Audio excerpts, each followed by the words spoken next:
amateur little craft of a video was made using about 8 different types of software. I was probably familiar with about 4 of them before starting this presentation, so I hope you like it.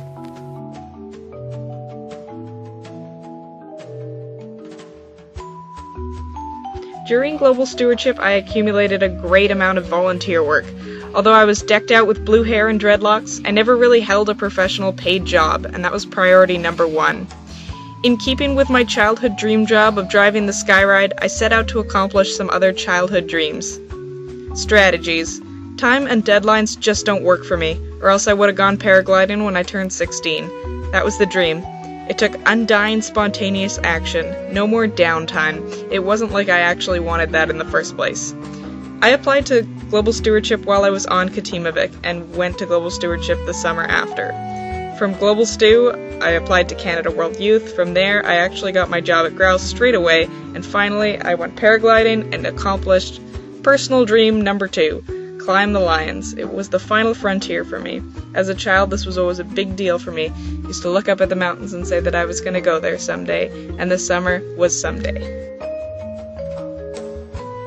Change my style of decision-making? More like change everything. I've gotten to a point where I can't not contemplate alternative viewpoints fairly. This usually manifests itself with me having a lot to say without actually having an opinion, because I don't want to pick a side just yet. Do I love Pokemon because it fuses pets and travel? 2 things that rarely exist in harmony? Or because I've been brainwashed by a brand that teaches how to be a better fan of it? Capitalist greed? Gotta catch 'em all. Do I love dogs because of their undying affection and childlike playfulness? Or because I've just been tricked into believing that they hold human characteristics? Maybe I can take care of a dog because all my other needs are already met.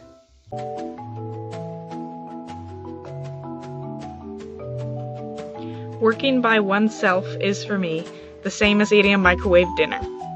Sure, if that's all there is. But group work is like a potluck. If somebody forgets to bring something, chances are you won't starve. However, global stews are the best when it comes to potlucks and teamwork. Everybody's individual strengths help to create a higher quality of results.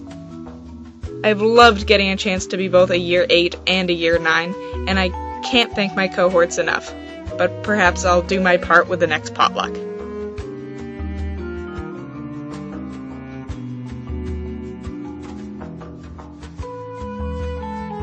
Justifying the seal hunt by culture is an appeal to tradition. The argument is a complete fallacy.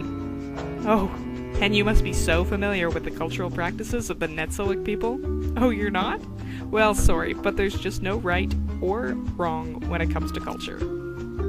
Perhaps we in the West are capable of romanticizing nature, as here with the seal, because we've already extracted all the wealth from it. Try to understand culture? We can't even understand our own culture. Does that mean we should just give up on moral reasoning? Hardly. Does that mean we should be sensitive and knowledgeable? Yeah, that would probably help. That seal is just afraid of success. I've learned so much about things I couldn't even fathom before Global Stew. More importantly, I learned that this information was actually useful. Pre-Global Stew, Niki never wanted to go to university, for the fear she might end up writing a paper on a very specific subject in a very specific place at a very specific time. And when I was writing my paper on economic situations in post-revolutionary Iran, I found it was hardly a waste of time. I was never actively engaged in learning throughout high school, and I was very apprehensive of formal schooling when I initially applied for Global Stewardship. But now I can proudly say that I'm an absolute knowledge hoarder. I go around consuming non-fiction books and watching documentaries just because I actually see the purpose in carrying around a little more information with me.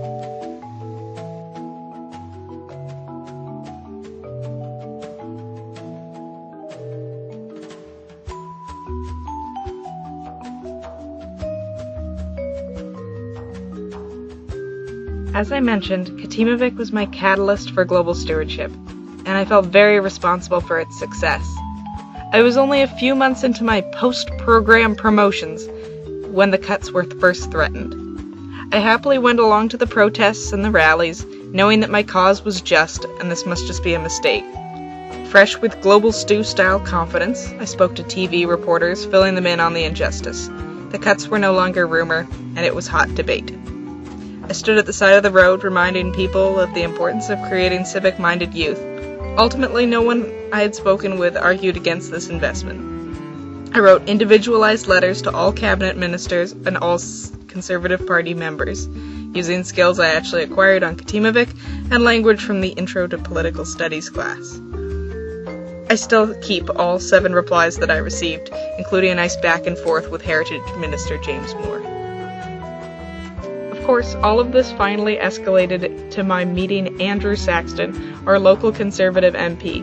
I asked him whether he believed in the importance of Katimavik, and he agreed it was a good cause, but that there would be alternative programs offered. What he didn't know was that I actually already had prepared info on those programs from the Heritage Minister, and I reminded him that the highest age in these was 18, whereas Katimavik was 17 to 21. He claimed that it just wasn't in the budget, and this is where I brought up the funding for the War of 1812, and that made things really quiet. He said he'd email me some stuff and ended the meeting. The creativity in all this was that I treated the man as if I had actually met him on Katimavik. I was as civilized as possible, despite the situation, and I actually made the effort of baking him a loaf of Katimavik quality rosemary pesto bread.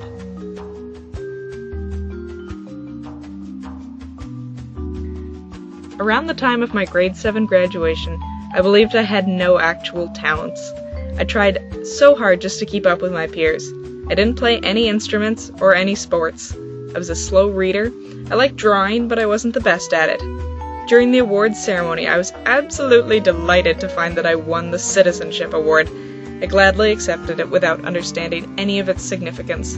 I later learned it was given to me for far surpassing the volunteer hours that were required for graduation. It was then that I understood that this was my thing. I didn't play violin, I didn't play soccer, I volunteer, and I have ever since. Now, the significance of global stewardship is that I've evolved from a volunteer to a catalyst for change, a global citizen, or whatever faculty of the arts title works the best. Global stewardship is, of course, not the end. It's just a step. I don't emerge as a butterfly at the age of 21, with all the wisdom, holding the answers, directing the world to a brighter future. No, the story just doesn't end that way. Global Stew has just opened the doors of possibilities. The real story is what happens next.